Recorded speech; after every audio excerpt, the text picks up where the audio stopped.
الله naxariiste mid ka mid a weeraryaashii dalkan soo maray kii ugu fiicnaa kuwii ahaa mid ah cawil ilaahay naxariistii jannaha ka waraabiyo eheladii uu ka geeriyoodana samir iyo iimaan allah ka siiyo oo runtii ka shaqeynayay sidii dib loogu yegleeli lahaa qarannimo Soomaaliyeed ayaa wuxuu yiri marka aan arinta Soomaaliya wax ka taabto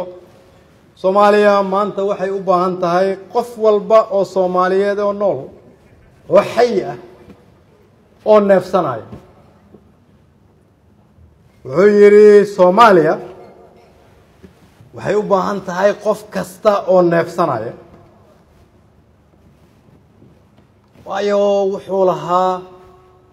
waxay soo martay dib badan wuxuu noo sheegay Soomaaliya inay sakaraaday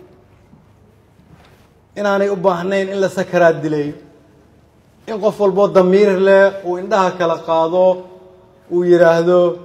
ana u heelinayo dalkayga si dalka aan ugu munaafacaadsanno marka hore waa inaan u gurmanaa isaga ayuu yiri cawil allah u naxariista wuxuu yiri 10 qofood ama 30 qofood oo Soomaali ah oo talo loo dhiibay kaligood waxba ma qaban karaan waa in la qabtaa